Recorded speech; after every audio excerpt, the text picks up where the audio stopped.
Okay, everyone, we will get just one more minute for Zoom to catch up with us today, and then we will get going with our workshop.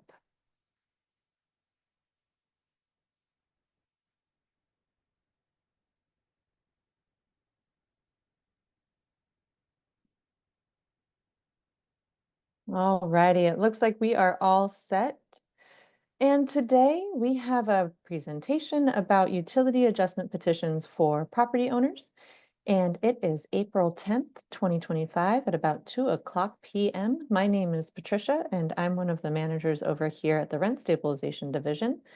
I'm going to be giving an overview of this process and some of the details on what you can expect. Today, I'm going to focus more on questions. If you have any questions to your specific needs, I see a lot of repeat faces out there in the Zoom world. So I'm going to allow you to ask questions, and please do. So today we are going to cover very high level and very quickly the actual regulatory changes. We've covered this a lot. If you need more details, you can go to our website at mountainview.gov/rent stabilization and find the previous workshops and download those and take a look to see what you need to do to really understand what these changes are and the regulations that really spell out the changes for you. We'll go over the petition process. I'm going to be letting you know a little bit about the next steps in the process. If you are a larger property owner with 21 or more units on your property, you should have filed your petition with us already, or submitted, your petition with us already. And it is due April 30th. So we are rapidly approaching the due date. There's only 20 days left to get it into us so that you don't end up with some serious repercussions. Please reach out to us if you have not submitted your petition yet. And then we'll do questions, but like I said, we're going to do questions throughout this presentation. So if you have any questions, you can ask them as we go along. And if you want to follow up with us, you can contact my office at mvrent@mountainview.gov or by calling 650-903-6136 and leaving a message. Before we get started, does anyone just have any general questions that aren't going to be covered in this overview? Okay, it doesn't seem like there are. I'm not seeing any raised hands. If you do want to ask questions, go ahead and raise your hand. I'll unmute you and allow you to speak. And you can also put your questions into the Q&A function. Oh, I do see a raised hand, so I'm going to allow Pam to talk.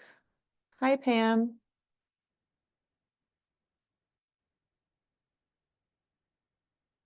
Looks like you've unmuted yourself, but I can't hear you quite yet. Oh, sorry.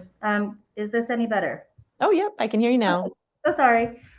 So hello, we are obviously a property management company that you're familiar with, but quick question is that we have submitted our first round of petitions as of February 28th, I believe. And so we were just asking, have there been any changes since to the instructions or any of the forums since March? No, when you send over your workbooks and everything, we will drop them into our most updated workbook just to make sure that you have absolutely the correct one. So you don't have to worry about that. We'll make sure that it's 100% our most recent version. It is also the website is updated as well. So if you go there, you'll find the most updated documents regardless. So we do try to really stay on top of that. And then you'll just get updates from us as we go along through the process. But no, there hasn't been any major changes in terms of the petition form itself and the workbook itself. You should be able to use the ones that are online. We really appreciate that. Thank you so much, Patricia. Of course. Thanks, Pam.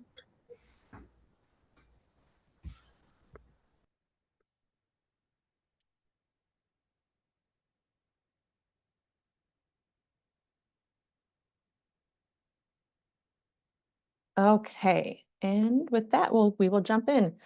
So just to give a quick overview, the CSFRA, which is our law that provides rent stabilization and eviction protections in the city of Mountain View, states that rent includes utilities and that rent is subject to rent increase limitations. Those limitations include that there can only be one rent increase every 12 months, and that rent increase is subject to the yearly rent increase limits, which are the annual general adjustment of rent, or AGA, and that there can be no fluctuating rental costs within a 12-month period. So what does that mean? That means that basically, if you have utilities that are being charged to tenants through a system like RUBS, where the monthly charges fluctuate every single month because it's a different algorithm every month calculating those costs, that's not allowed under the law. So to address that and to clarify this issue, because there had been so many questions from both landlords and tenants about this, in December of 2023, the Rental Housing Committee adopted regulations to clarify that utilities are part of rent. So let me restate that one more time. This is not a change in the regulations. Utilities have always been supposed to be included in rent. This is just clarifying that, making that really, really well known that yes, indeed, utilities are included in rent, should have been included in rent since December 23rd, 2016, when the law went into effect. And to address this issue, because a lot of property owners have been charging through RUBS, which again is not allowed, we have a new regulation that allows you to file a one-time utility adjustment petition. So what does that mean? That means that you have an opportunity to incorporate utilities that are currently charged separately through RUBS and not submetered into a fixed amount that is included in the tenant's total rent. So the utility adjustment petition process will take the physical space rent plus the separate utilities and make that the new total rent. All landlords need to apply for this petition process. And if you don't use RUBS, you need to let us know immediately so that we can do a slightly separate process with you. Every single property that is fully covered by the CSFRA needs to complete and submit this petition. So if you, again, don't charge RUBS, please, please, please reach out to us and let us know so that we can help you. And this has to happen because you need to submit it for verification and tenants need to be able to respond to the petition. This process does not apply to units that are partially covered by the CSFRA law. What does that mean? That means that if your property was built after 1995, and you're considered partially covered, you do not have to apply for this because your units are not rent stabilized. And also this is not applied to properties that are covered by our mobile home rent stabilization ordinance. So before I go on, are there any questions out there about what I just covered?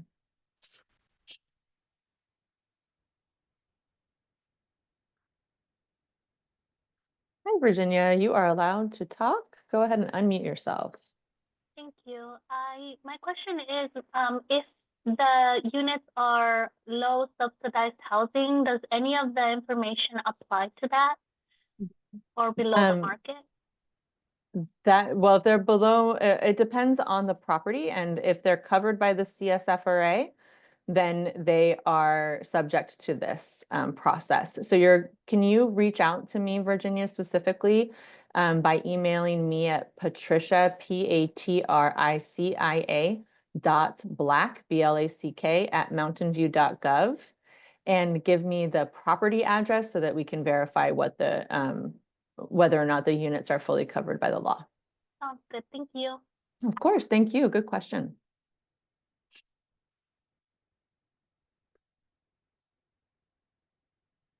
Hi, Pam. I'm going to allow you to talk one more time. Give me 1 second. Okay, go ahead.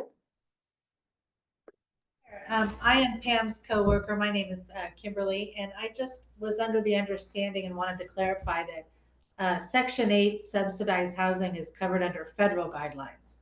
Well, it depends on if the Section 8 voucher hole, if the full property is covered by Like project-based Section Section 8, 8? and it's project-based, then it is not covered by the CSFRA. But if you have a tenant who is a voucher holder, an individual voucher holder, that unit is still subject to the CSFRA.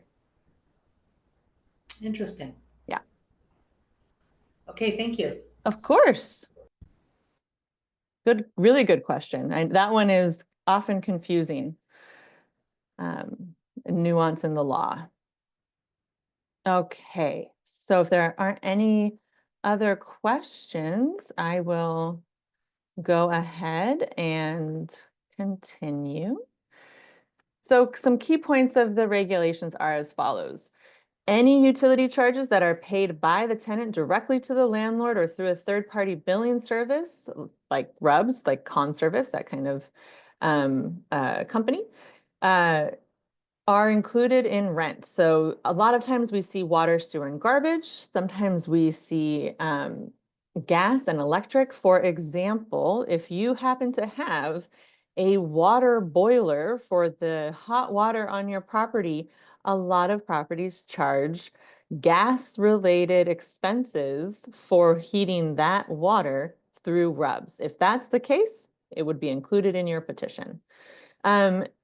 These are utility charges that are paid through those third-party services.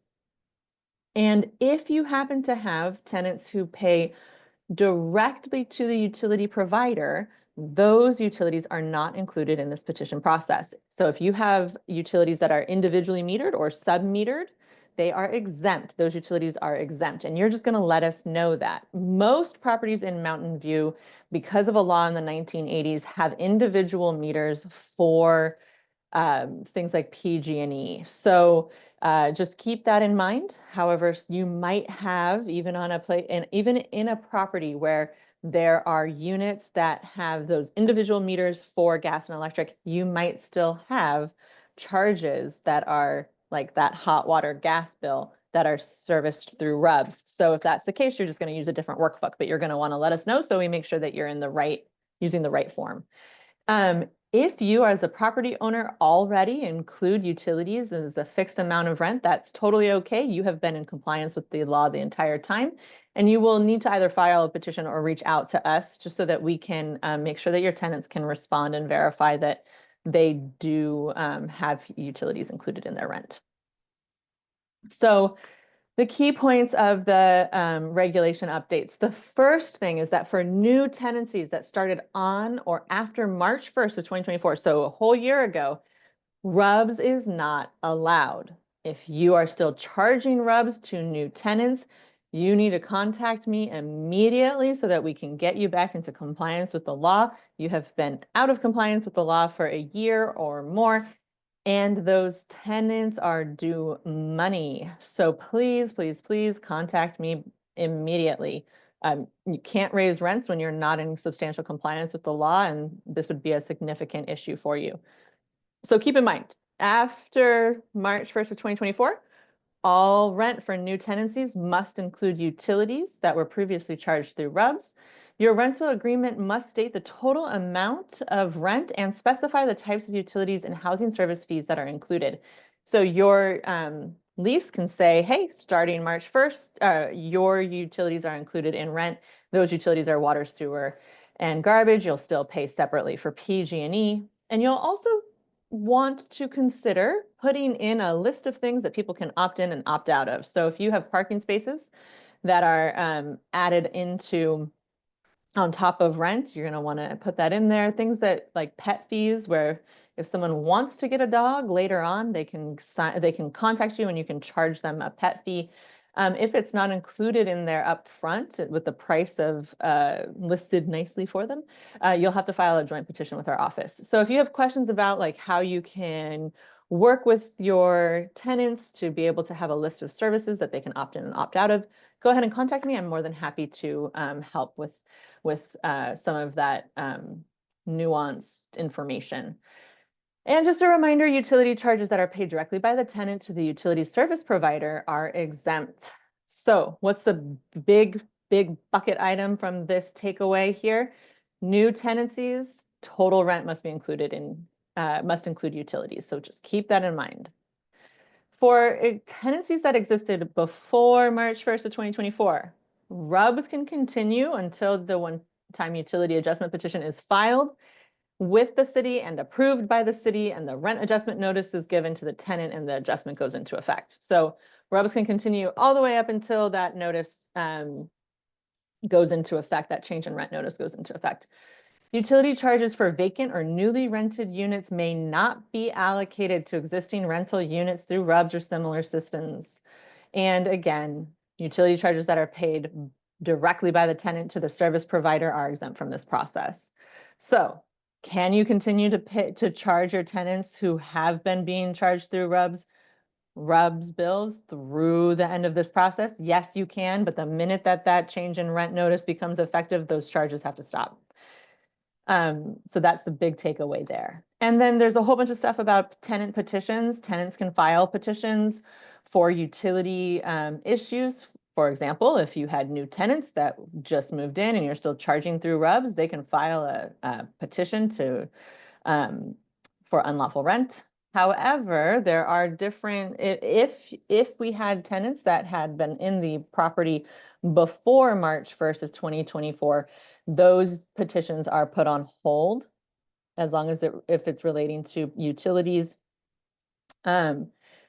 unless the petitioner alleges that utilities were part of rent and that the landlord is now charging for them separately, then that petition can also move forward. If you are in a situation where your tenants had utilities included in rent, which was correct under the law, and then you started charging them utilities separately through RUBS, that is an unlawful rent increase. And so the tenant can go ahead and file a petition for that. Plus, just in general, you cannot add that tenant back into this utility petition. You have to refund that rent overpayment and take them back to what their rent total was before you took the utilities out of their rent. If the tenancy, if that change in tenancy started on or after December 23rd, 2016. So if you have questions about tenant petitions or whether or not you're charging RUBS legally, please reach out to me immediately and I will do my best to answer that.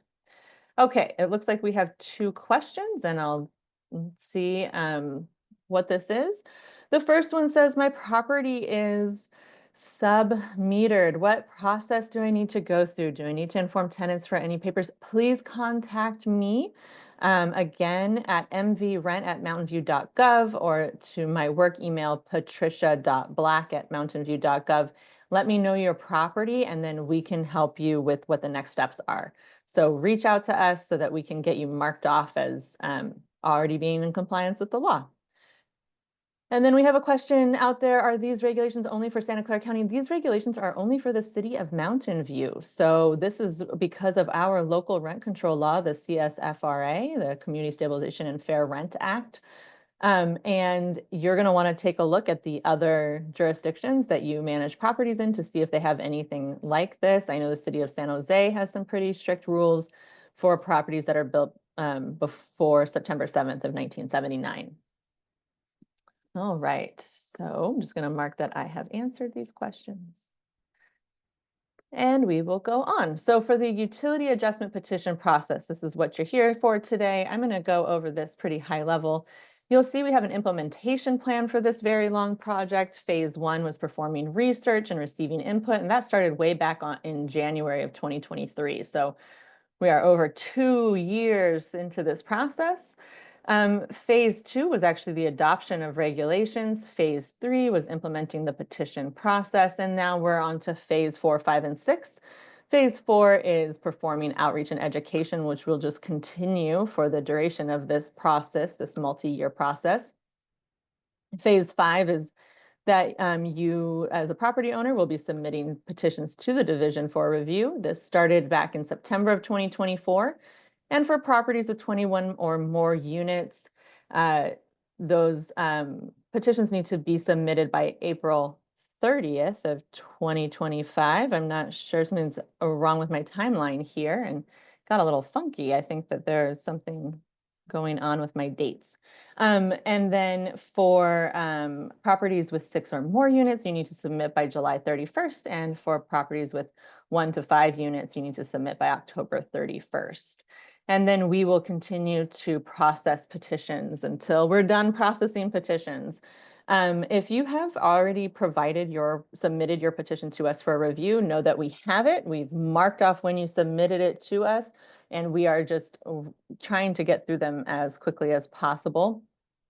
We have received a very large amount of petitions from our large properties, and excitingly, very pleased about that. It's just going to take us a little while to get through the submittals.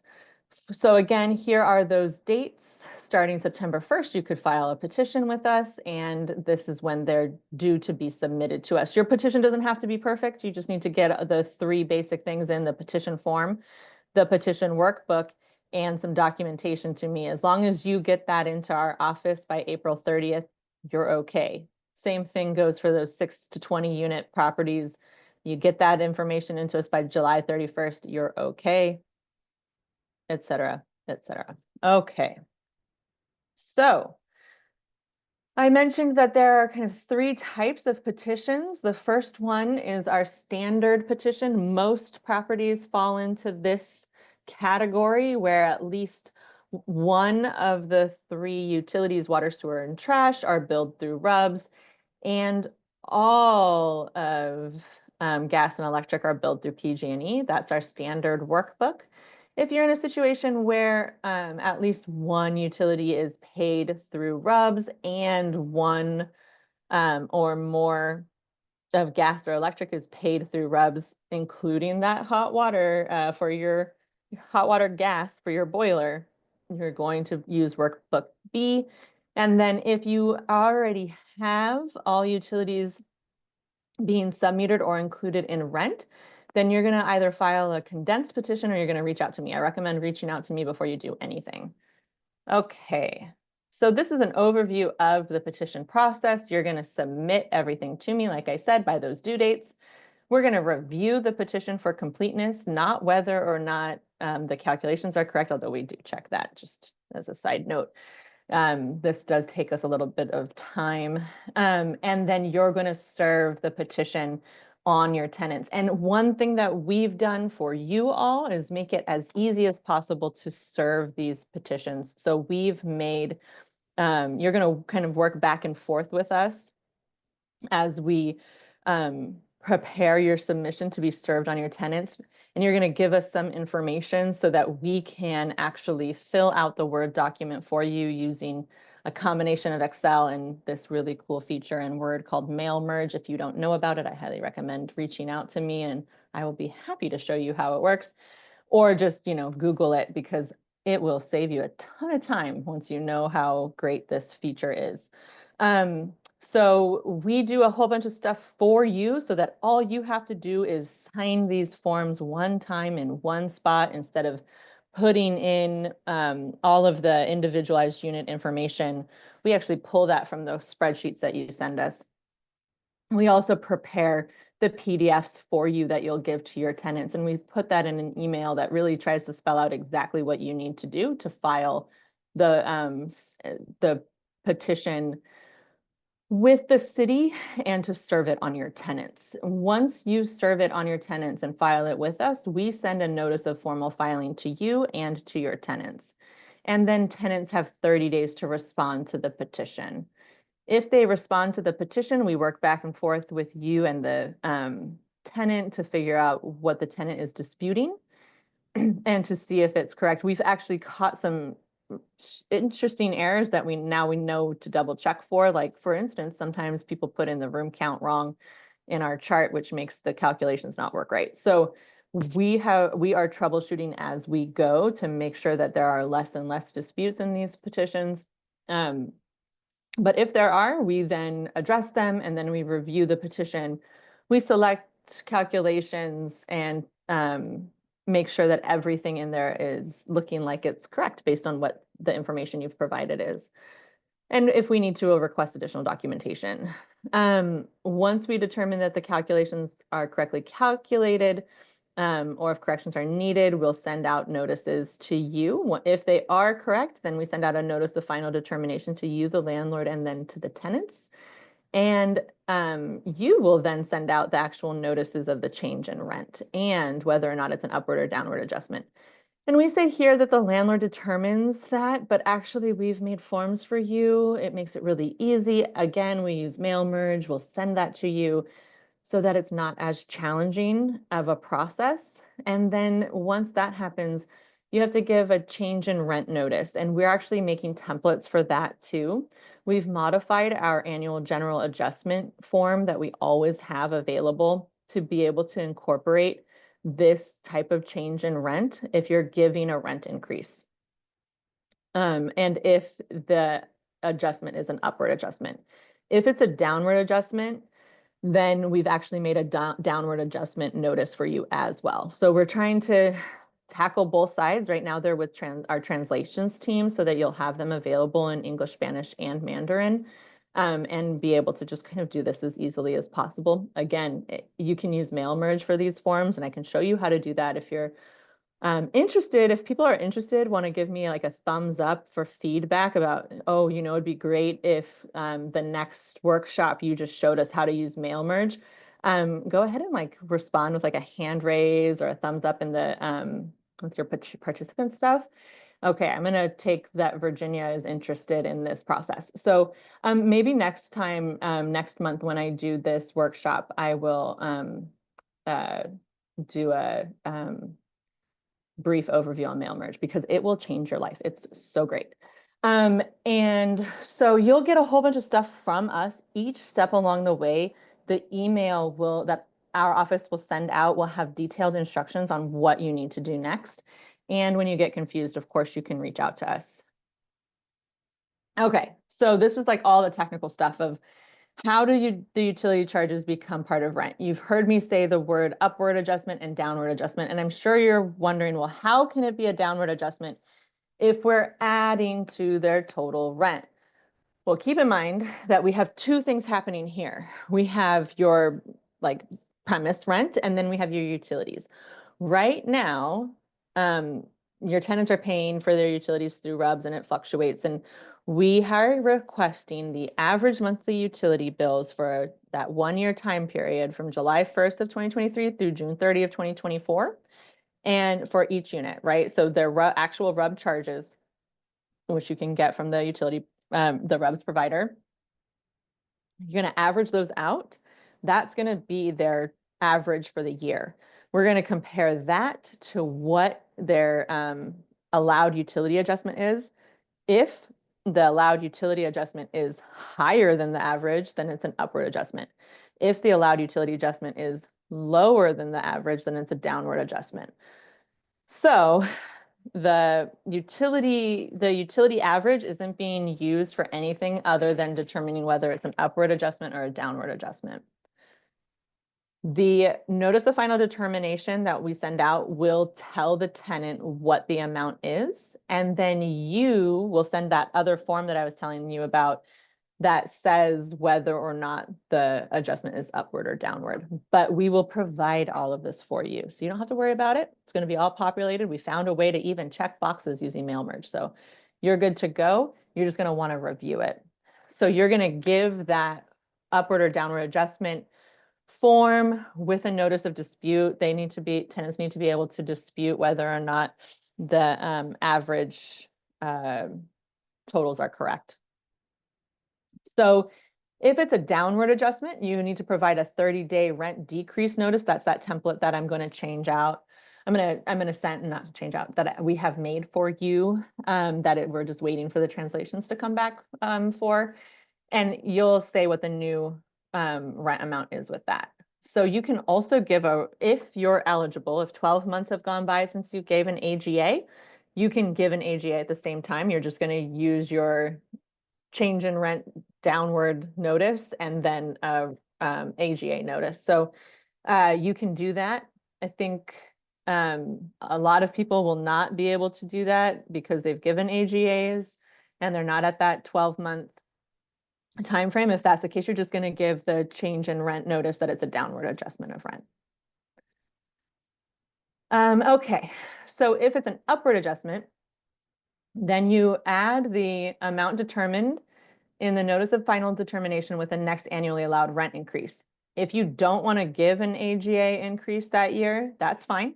But you still have to give the utility adjustment or you just like lose out on it. You can give the utility adjustment without giving the AGA. And then how would you calculate it? Well, you would first determine what the AGA is on the existing rent and then add the utility adjustment to that new rent. After that's done, so your next AGA in like 2026, you would be able to give the AGA on that new total. But for the purposes of this one, you do the AGA on the current rent and then apply the change in rent amount from the utility petition process.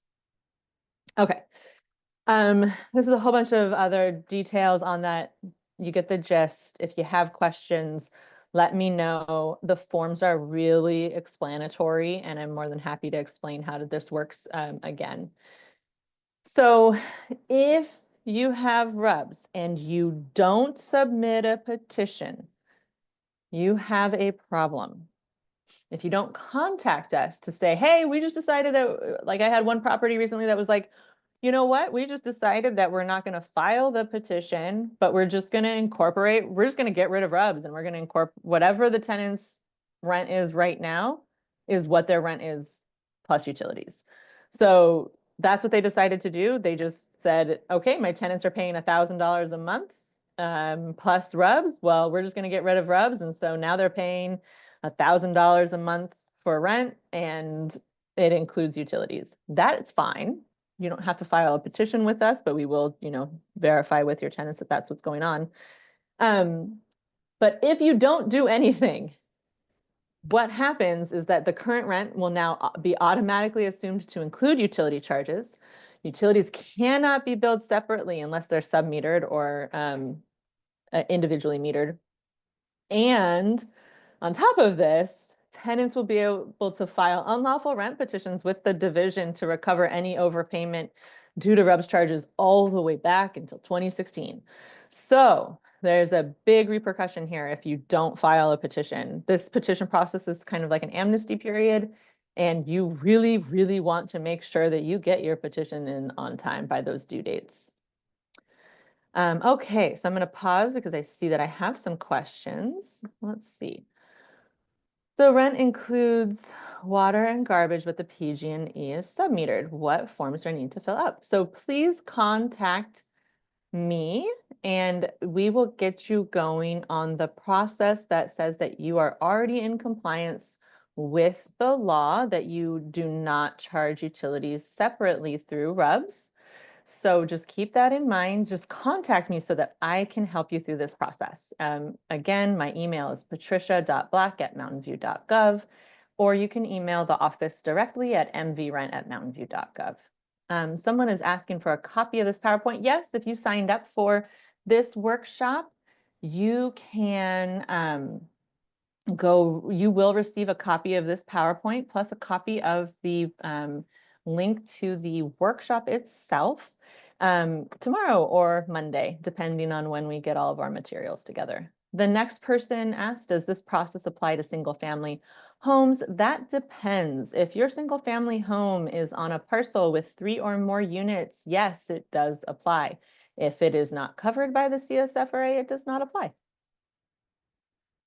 Okay. And I see that we have another question. Let's see. Virginia, are you still wanting to ask a question? I saw your hand go up for a second. Okay, I'm gonna allow you to talk. Thank you. I just had a question. There's a high population of Spanish speakers, and so I want to know if this is something that you guys can inform the community as well, to be aware that this is happening, or how is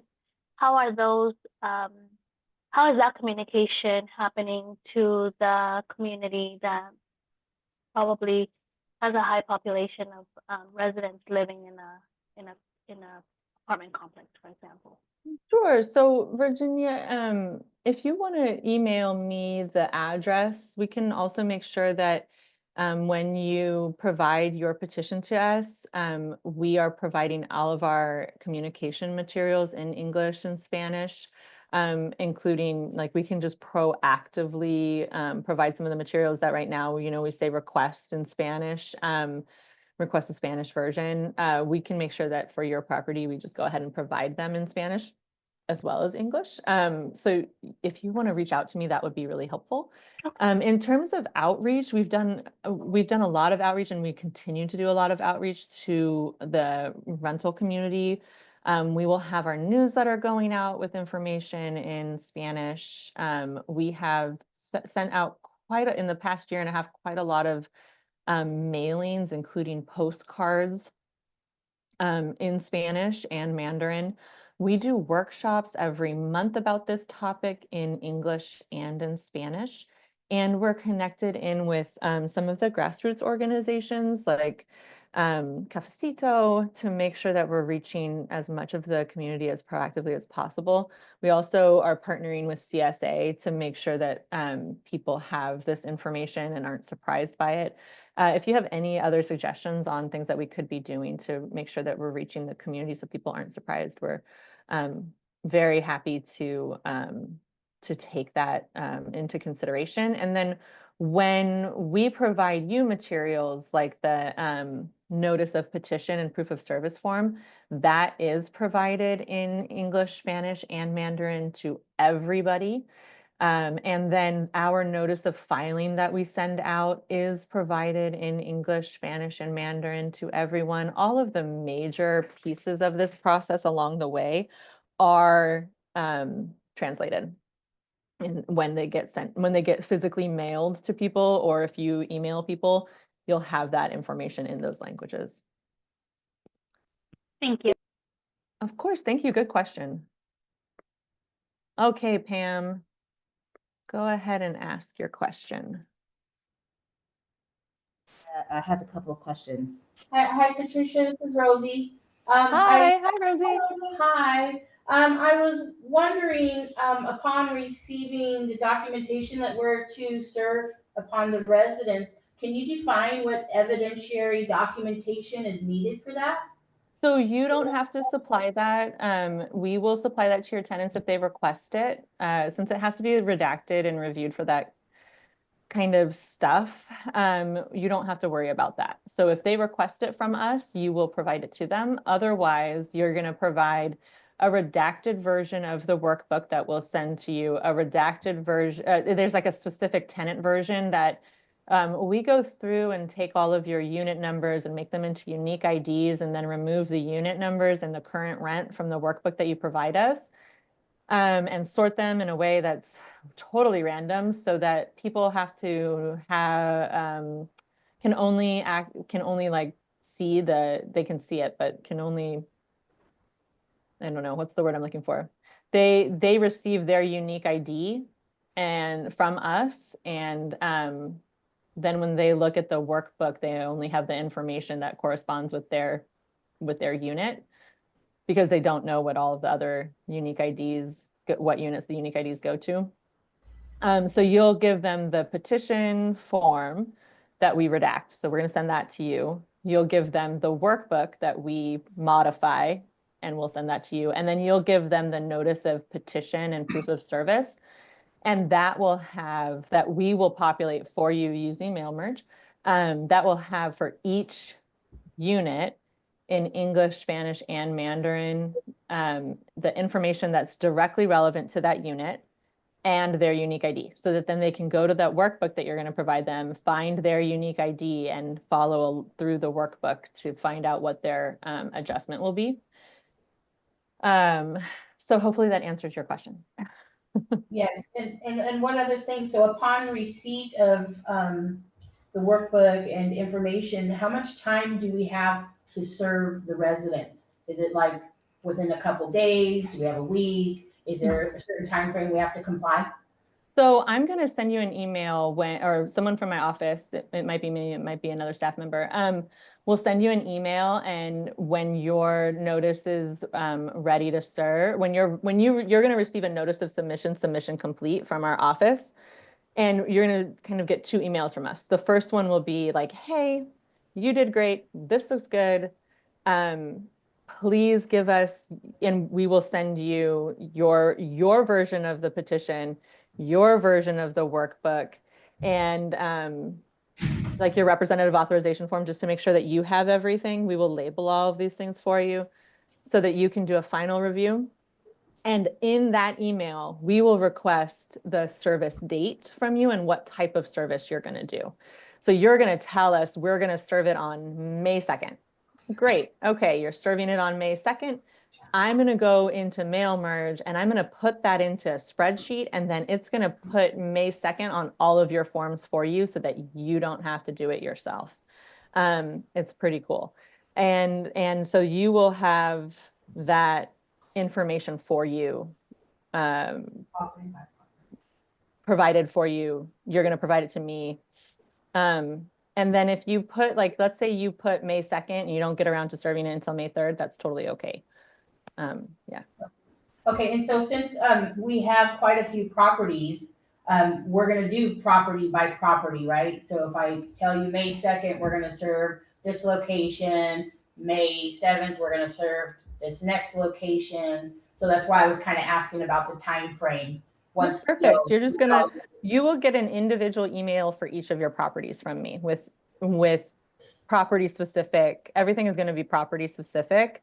So it'll have the, you know, the property address on it. And then you'll just provide me with whatever date you want to send it on, and I'll put it in that spreadsheet and populate the Word document for you so you don't have to do it yourself. Okay, thank you. Thanks so much. Sure. Yeah, it's going to make it a lot easier with 800 units. So Yes. Yes, indeed. Any other questions? Not from us. Thank you so much. Okay, of course.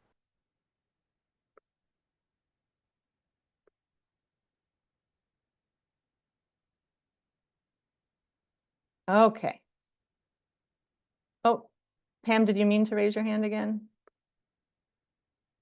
Did you mean to raise your hand again? No, thank you. I'm so sorry. I forgot to lower that's it. I okay. apologize. Okay. All right. Okay. So, this is the whole like calculation of everything.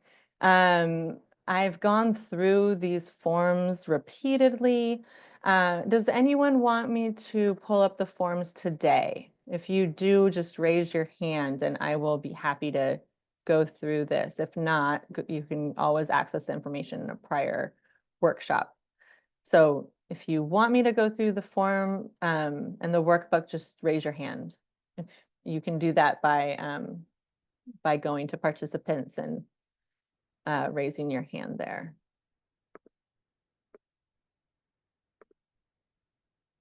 Okay, we have someone. Yeah, I can definitely show you a standard form. Okay. I'm going to do a high level because I have my really in-depth ones that I've done a while ago, and you can go back to access those files. I'm going to stop sharing my screen for a second, and then I will pull up the petition form itself and the workbook. So keep in mind that you're gonna send me the petition form and the workbook and the documentation that we request along the way. These have extensive instructions, so be sure to review the instructions, and that will really help you. So I'm gonna pull up the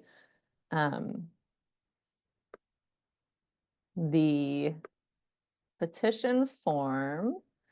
The petition form for all 3 of the petition options is the same, but I'm also going to pull up the workbook for the standard properties. So these are the ones that do not have gas or electric charges billed through REVs, which, as we mentioned earlier, is the bulk of properties in Mountain View. All righty. So thank you for your patience while I pull these up.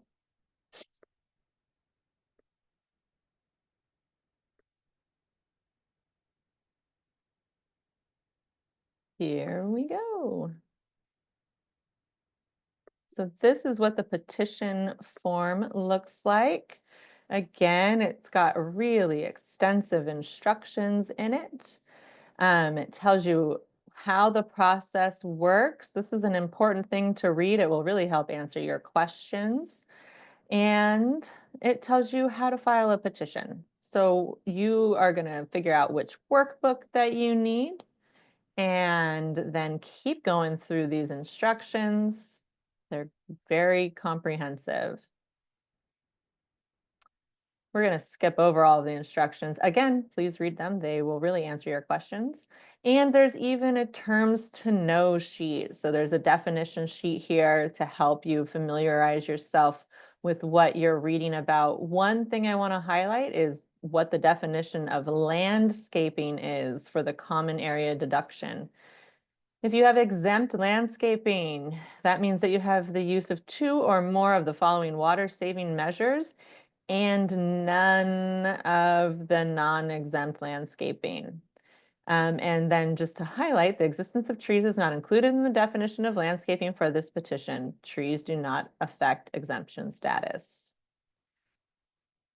Submittal periods, what all these terms mean, what's the difference between a petition being served and a petition being filed and a petition being decided.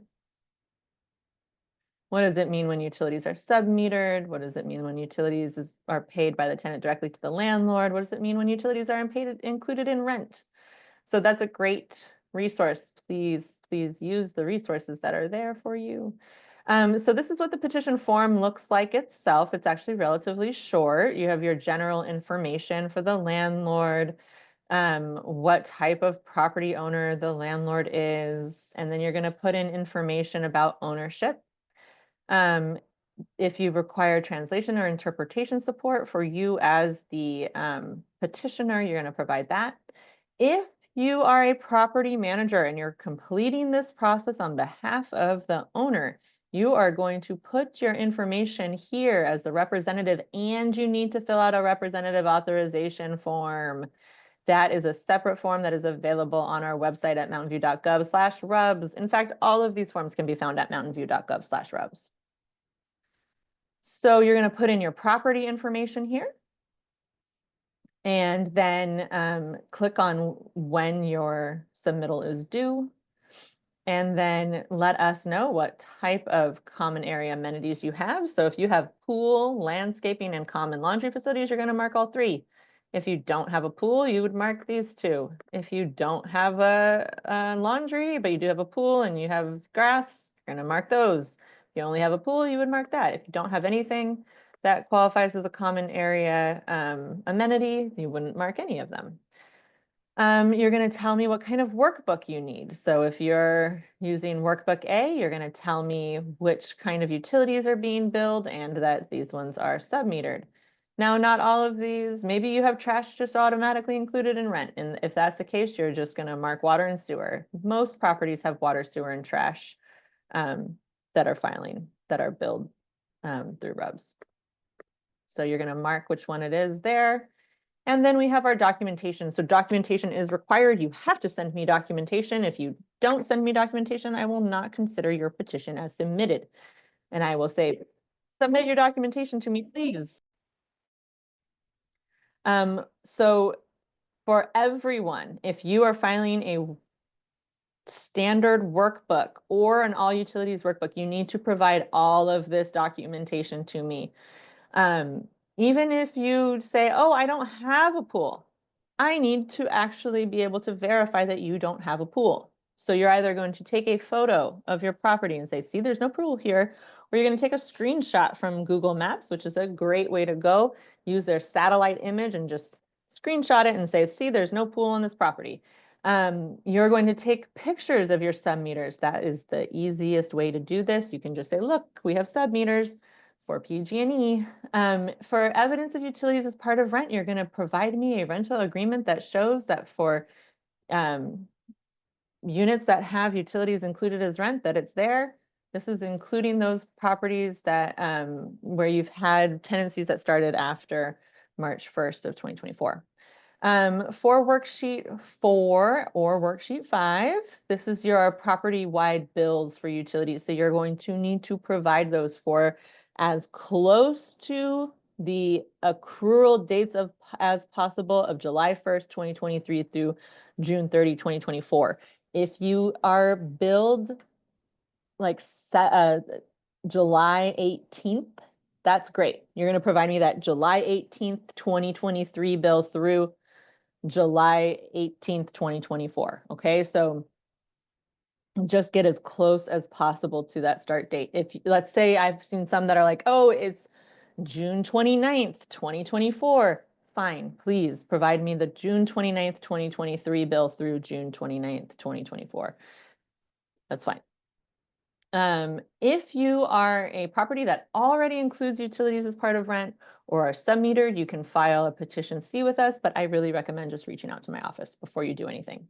Okay, the next page, page 5, is where you would let me know if you are missing documentation for whatever reason. You don't have utility bills because the property sold. You need to let me know so that we can help figure out what we're going to do in that case.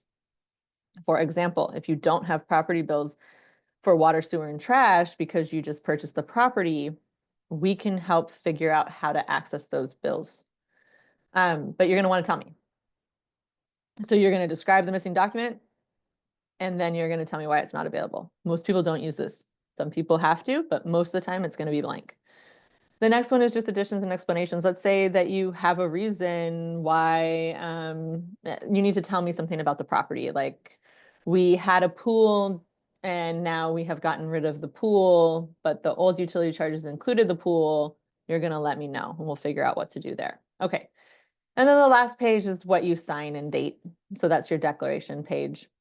That's the petition form. It's pretty, like I said, it's pretty simple. It's pretty easy. The more challenging piece is the workbook. And I'm going to go ahead and pull the workbook up. And we have made it so that the workbook does the work for you. So you don't have to do too much here. We've taken all of the calculations and all of the hard stuff and made it just work on its own. The first thing you're going to do is read the instructions. They're very thorough and they tell you what documentation to attach for each worksheet. You need to label your documentation for me. The next one is contact information. So this is the information for your tenants. Go ahead and put in their name, the street address, the unit number, zip code, the phone number, and the email. Please be sure to include the email if the tenants have one. It makes this whole process much easier. Why do we specifically state primary tenant here? We do not want more than one tenant per unit. If you have 2 tenants in a unit, that is fine. We just need one person's contact information. If you put in, let's say I put in, you know, John Smith and Joe Green here, and they both live in unit number 1, this is going to make the workbook not work right. So don't do that. I'll show you why. Now over here on our worksheet 2 that has a whole bunch of stuff that auto-populates. All of this green is information that auto-populates. Now I have 2 unit 1s and the whole workbook is going to break. So only put one person per unit in worksheet 1. And I'm just going to do some dummy information for you really quickly. So you're going to input the number of bedrooms per unit. So I'm going to say that there's 1 bedroom, a 2 bedroom, and a studio. And you're going to see here, it's calculating the number of rooms in the unit. What's considered a room? Bedrooms, kitchens, and living rooms. Bathrooms aren't counted and neither are dining rooms. So for a 1-bedroom unit, you have a 3-room unit. Okay, so it's doing everything for you here. And then it asks you the specific question. We have 2 calculations that are happening in this workbook. One is the mountain view allowance, and one is based on the Santa Clara County calculations for the housing authority. And whichever one is less is the one that the adjustment ends up being. So that calculation requires you to know how many units are in a building. So you could have, this could be different throughout your property. So I'm going to say here for one unit, it's 3 or 4. We have another one that has a building with 5 or more units, and then it's a single family home. So these have different coding and they will give us different information. I'm going to say that one unit is vacant and one is 2 are occupied. And I'm doing this just so you have an example of what we're looking at when we look at these workbooks. So this one's vacant. I'm going to leave it blank, just like the instructions say. And then this one that was occupied here, they moved in March of 2025. So I'm going to put in some dummy information. And if they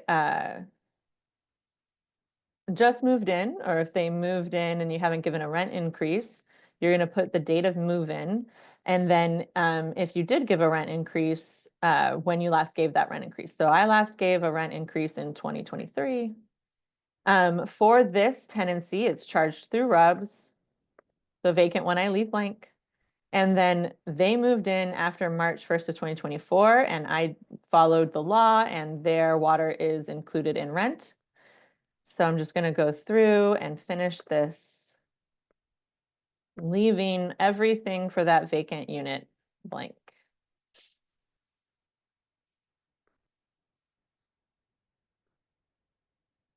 Okay. And then here you have your reference charts to figure out those calculations. Again, the workbook is doing all of this for you. You don't need to really be too worried about this, but if you have questions, you can go and reference that.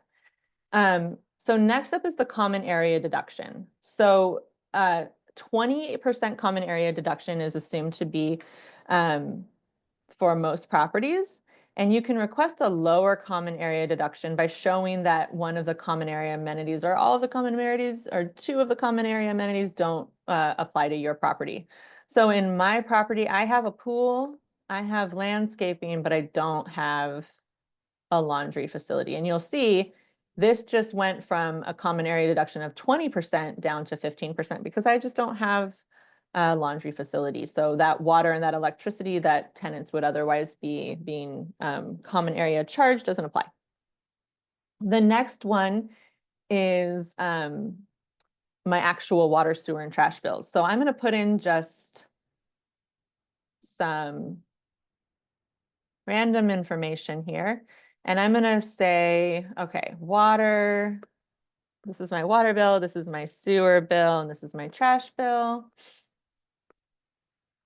And I'm going to say, so water bill, City of Mountain View.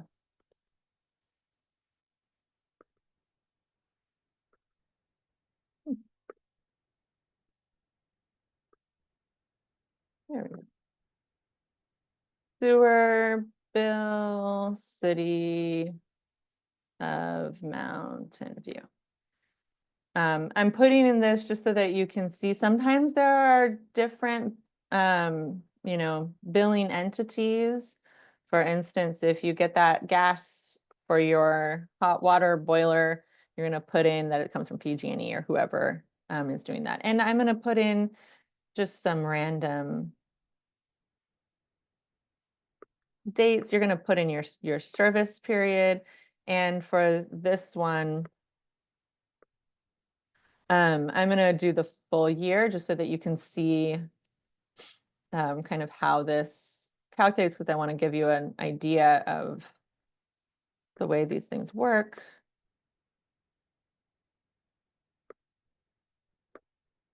And I'm going to put in the charge. So for my water bill for the full year, it was $500.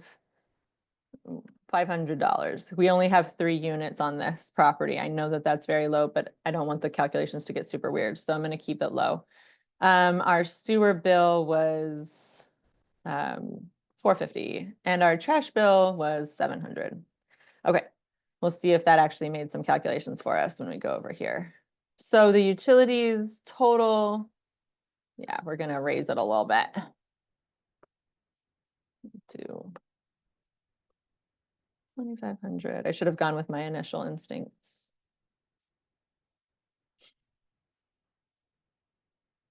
Let's see if this gets us, yeah, this is a little bit more in line with, it's a little high. But you can see here how the workbook is working. So every single green cell that you see, information is being pulled from the other pages of the workbook where you inputted information to give you these calculations. So this is basically telling you what the per room charge is. So the per room charge for trash for this property is $23.61 a month. The per room charge for this property for sewer is $15.74 a month. And for water, it's $19.68. So this is actually low. But you know, this is just dummy information for the purposes of me showing you how the workbooks work. So again, when we go to the next workbook, which is worksheet 6, the next worksheet in this workbook, which is worksheet 6, you're going to see that the information populates for you automatically. And it is looking at, you know, the unit number, the number of bedrooms, whether or not it's occupied, all of that information that you put in already, it's automatically pulling into this worksheet. And then it's looking at it's showing you the water allowance for the city of Mountain View calculations versus the water allowance based on the county. The sewer charges based on the city of Mountain View allowance versus the county. So it's going through all of that. And then it's going to show you the total for the city of Mountain View and the total for Santa Clara County. Worksheet 7 then does the final calculations.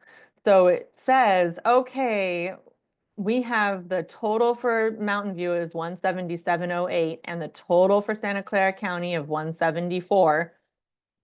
And it's, remember, the one that's the lowest. So it's going to say, okay, Santa Clara County, you're the lowest. So it selected that amount and then it increased it by 3.2%, which is the consumer price index rate of inflation for July 1st of 2023 through June 30 of 2024. And we incorporated that increase in there. So your final adjustment amount can be up to $179.57 for this unit. And worksheet 8 shows you that. So what is worksheet 8 saying? Worksheet 8 says the proposed utility adjustment for this unit, you can go, okay, for this unit, it's the maximum amount that I can request that I can apply to this unit is $179.57, but that feels like a weird number to me. So I'm going to do 175. You can go below, but you cannot go above. Keep that in mind. And then for these other ones, number 2 is vacant and number 3 is occupied, but has a occupancy date of that started after March 1st of 2024. So it does not receive an increase either. So you're just going to put not applicable. And that is what this will look like when you send it to us. So that is a relatively, you know, it's not super high level overview of what the workbook looks like. When you start filling that out, you might have questions and you can always reach out to our office to help with that. And I do see I have some questions. Where can I find the documents that I'm sharing? At our website, mountainview.gov/rubs, RUBS, or you can email me and I can send that to you. What document do I need if my building is using the standard form and already compliant? If you are not charging through RUBS, again, you do not need to fill this out. You just need to contact me so that I can help you. Mountain View, you can email me at patricia.black@mountainview.gov, or you can email our office directly at mvrent@mountainview.gov. Someone else asked, is a fountain considered a swimming pool? No, fountain is considered part of landscaping. A swimming pool is definitely different than a fountain. Okay. So I'm going to finish up our workshop for today. pull up our presentation and just give you some contact information for us. So um, to kind of one more reiteration, to prepare for this work, for completing this petition form, you're going to start by gathering your utility bills, determining your common area facilities and taking pictures, getting your individual unit information for each of your tenants, and providing proof of utilities as being included in rent or submetered. And then you're going to contact us. So every Thursday, we have a housing help center for landlords that runs from 1 to 3 p.m. You can come in person to our office at 298 Escuela for assistance, or you can join virtually at mountainview.gov/housing help clinics. We also have our open office hours every single Tuesday from 10 to noon. And you can sign up for those by going to mountainview.gov/RSP office hours. And those are virtual. I recommend joining online because the forms are much easier to take a look at and use via computer. If you don't happen to have Excel, that's okay. If you can't get your hands on a copy of that software, that's fine. We can actually set it up so that you can access the files through Excel online for free. So just let us know. Again, email us and we are more than happy to help. I've got one more question here. I'm still confused. So if I'm compliant, I do not need to fill the paperwork. Please just contact me so that we can walk you through the next steps. Just send me an email with your property address and we will help you with the next steps there. mountainview.gov, patricia.black@mountainview.gov or mvrent@mountainview.gov. Okay. That is all that I have for today. Does anyone else have any other questions?